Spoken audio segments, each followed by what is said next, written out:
Hello friends, welcome to Aishu with Kavi. இன்னைக்கு ஒரு story தான் பார்க்க போகிறோம். அது கூடவே இன்னைக்கு நான் வீட்டில் என்னென்ன வேலைகள் செஞ்சேன் அப்படின்றதையும் உங்களோட ஷேர் பண்ணிக்க போகிறேன். இன்னைக்கு செவ்வாய்க்கிழமை. இன்னைக்கு நான் பூஜை பண்ணியே ஆகணும், வெற்றிலை தீபம் போட்டே ஆகணும் அப்படின்றதுக்காக வீடெல்லாம் க்ளீன் பண்ணிவிட்டு வீட்டெல்லாம் தொடச்சி பூஜை ரூமெல்லாம் க்ளீன் பண்ணி தலைக்கு குளிச்சுட்டு பூஜை பண்ணுறதுக்கே கிட்டத்தட்ட மதியம் ஆயிடுச்சு. மதியம் கோரை டைமில் தான் நான் வெற்றிலை தீபம் போட்டு பூஜை பண்ணேன். பூஜை எல்லாத்தையுமே முடிச்சதுக்கு அப்புறம் பாப்பாவை தூங்க வச்சாச்சு. பாப்பாவை தூங்க வச்சதுக்கு அப்புறம் நேற்று துவைச்ச துணி எல்லாத்தையுமே எடுத்துட்டு மடிச்சு கிளீனா எடுத்து வச்சாச்சு. கிளீனாலாம் எடுத்து வைக்கல, பீரோவில் அப்படியே துருக்கி வச்சிருக்கேன். ஏன்னா பீரோவில் துணி கிளீனாக அடுக்கல. அதை இன்னும் ஒரு நாள் கிளீனா ஊருக்கு போகிறதுக்குள்ள அடுக்கி நீட் பண்ணி வைக்கணும். பெண்களுக்கு பார்த்தீங்கன்னா எப்போவுமே ஓய்வு அப்படின்றது இல்லவே இல்லை. வேலைகள் செஞ்சுக்கிட்டே தான் இருக்கணும். அதுக்கு பொருத்தமான ஒரு கதை தான் இன்னைக்கு நம்ம பார்க்க போறோம். நான் சொல்ற எல்லா கதைகளும் பார்த்தீங்கன்னா வெறும் கதையா மட்டும் இல்லாம எல்லாருடைய வாழ்க்கையிலையும் ஒத்து போற மாதிரி கதைகளை தான் உங்களுக்காக நான் கொண்டு வந்துகிட்டு இருக்கேன். இந்த கதைகள் எல்லாமே உங்களுக்கு மோட்டிவேஷனலாகவும் இருக்கும், டைம் பாஸ் என்டர்டைன்மெண்டாகவும் இருக்கும். ஓகே, கதைக்குள்ள போலாமா? ஒரு காட்டுல ஒரு ராஜா இருந்தாங்களாம்.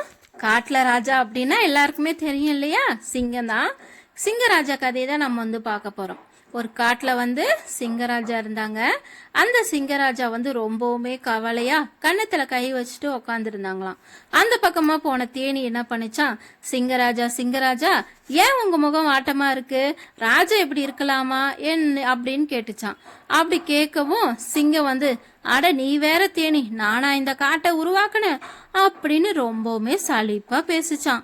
தேனி உடனே காட்டுக்கே ராஜா, நீங்க இப்படி சலிப்பா பேசலாமா, ராஜான்றது உங்களுக்கு பெருமை தானே சிங்கராஜா அப்படின்னு சொல்லவும், பெருமைதான், பெருமை வச்சுட்டு நான் என்ன பண்றது, என்னால எனக்கான இறைய கூட தேடிக்க முடியாது, பெண் சிங்கம் தான் எனக்கு இறைய தேடி கொண்டு கொடுக்கும் அப்படின்னு சொல்லவும் தேனிக்கு ஒரே ஆச்சரியம். என்னது, உங்களுக்கான இறையை நீங்க தேட மாட்டீங்களா, ஏன் அப்படின்னு கேட்டதுக்கு சிங்கம் சொல்லுது, ஆமா, என்னால 50 அடி தூரத்துக்கு மேல நடக்க முடியாது, அதனாலதான் என்னால என்னுடைய இறைய கூட தேடிக்க முடியறதில்ல. இந்த காட்டுல நிறைய மிருகங்கள் இருக்கு, நிறைய திறமசாலி மிருகங்கள் பறவைகள் எல்லாம் இருக்கு. இவங்க எல்லாம் இருக்கும்போது என்னை எதுக்குதான் ராஜான்னு அறிவிச்சாங்களோ எனக்கே தெரியல அப்படின்னு ரொம்ப சலிச்சுக்கிச்சான். அப்படியா, அப்படின்னா யார் ராஜாவா இருக்கலாம், சொல்லுங்க ராஜா சொல்லுங்க அப்படின்னு சொல்லி தேனி கேக்குதான்.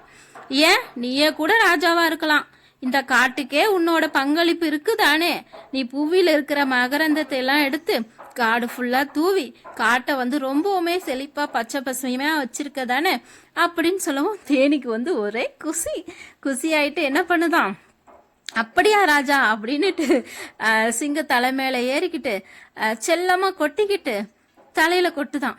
சிங்கம் கோவம் வந்துருச்சு. என்ன தேனி திமுறா அப்படின்னு சொல்லி சிங்கம் கர்ச்சிக்கவும், ஐயோ ராஜா சும்மா ஜாலி தான், நீங்க மேல சொல்லுங்க, வேற யார் ராஜாவா இருக்கலாம் அப்படின்னு சொல்லி கேட்கும் போது சிங்கம் சொல்லுதான், ஏன் யானை இருக்கலாம் அப்படிங்குதான். யானை யானையில இருக்கக்கூடிய யானை போடக்கூடிய சாணி இருக்கு இல்லையா, அதுல இருந்து காட்டுக்கு எருவாகுது. அதுல இருந்து வரக்கூடிய விதைகள் எல்லாம் காடே உருவாகுது அப்படின்னு சொல்லி சிங்கம் சொல்லுதான். தேனி சொல்லுது, ஓ அப்படியா சிங்கராஜா, சரி வேற யாரு ராஜாவா இருந்திருக்கலாம், நீங்க சொல்லுங்க நான் கேக்குறேன் அப்படின்னு சொல்லவும் ரொம்பவுமே ஆர்வமா இருக்கு தேனி. அதுக்கு சிங்கம் சொல்லுதான், என்னை விட திறமையானவர்கள் இந்த காட்டுல நிறைய பேர் இருக்காங்க.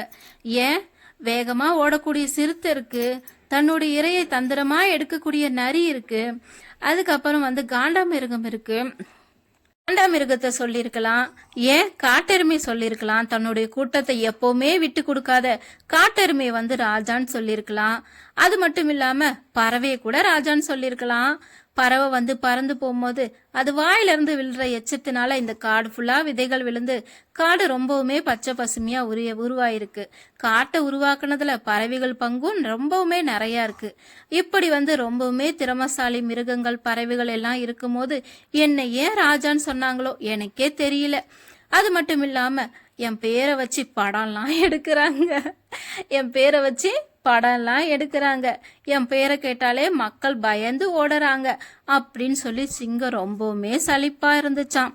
அந்த சிங்கத்தை தேத்துறதுக்காக தேனி வந்து சொன்னிச்சான், சிங்கம்னாலே கம்பீர நடை, சிங்கம்னாலே கம்பீர நடை தானே ராஜா, சிங்கம்னாலே காடே அதிரக்கூடிய கர்ஜனை, அதனால தானே ராஜா உங்களை எல்லாரும் ராஜான்னு சொல்றாங்க, அதனால தான் நானும் வந்து சிங்கராஜா சிங்கராஜான்னு சொல்லி கூப்பிடுறேன் அப்படின்னு சொல்லவும் சிங்கம் சொல்லுதான், ஆமாம் தேனி, அது என்னவோ உண்மைதான், நானும் ராஜா அப்படிங்கிற போர்வைக்குள்ள வந்து வாழ்ந்துட்டேன், இந்த போர்வையில இருந்து கண்டிப்பா என்னால வந்து அவ்வளோ சீக்கிரத்துல வெளியே வர முடியாது, அதனால வந்துட்டு நான் இந்த காட்டுக்காக என்ன பண்ண முடியுமோ உங்களை மாதிரி யானை பறவை காண்டாமிருகம்னு சொல்லி எல்லா மிருகங்களை போல நானும் இந்த காட்டுக்காக நிறைய வந்து பாடுபடலாம் இருக்கேன் அப்படின்னு சொல்லி சிங்கம் சொல்லுதான். இந்த கதையிலிருந்து என்னங்க தெரியுது? இந்த கதையிலிருந்து நான் தெரிஞ்சுக்கிட்டது என்னன்னு பார்த்தீங்கன்னா, எப்போவுமே வந்து பெண்கள் வீட்டில் சும்மாவே இருக்கோம்னு சொல்கிறாங்க இல்லையா, அவங்களுக்காக தான் இந்த கதை. வீட்டில் வந்து பெண்கள் சும்மாவே கிடையாதுங்க. வீட்டில் ஒவ்வொரு நாளும் வந்து அந்த குடும்பத்தை நடத்துறதுக்கு, அந்த குடும்பத்தில் அடுத்தடுத்த கட்டத்துக்கு கொண்டு போகிறதுக்கு, வீட்டு வேலைகள் செய்யறதுக்குன்னு சொல்லி நிறையவே வந்து பாடுபடுறாங்க.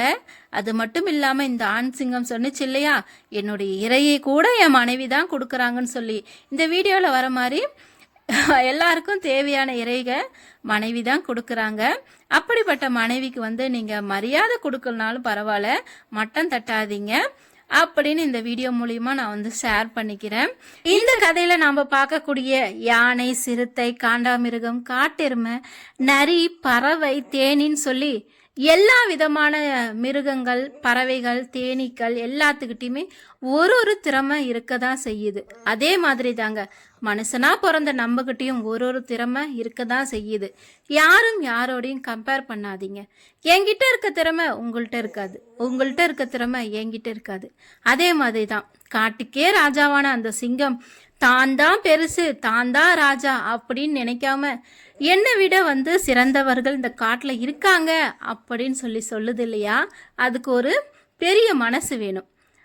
அது மாதிரி தாங்க வாழ்க்கையில் வந்து தான் வந்து பெரியவன் அப்படின்னு சொல்லி ஹெட்டேக்கோட இருக்கிறத விட நம்மளை விட நிறைய கற்றுக்கிட்டவங்களும் இந்த உலகத்தில் இருக்காங்க அப்படின்னு சொல்லி நம்மளை கொஞ்சம் தாழ்த்திக்கிறதுல தப்பே கிடையாது.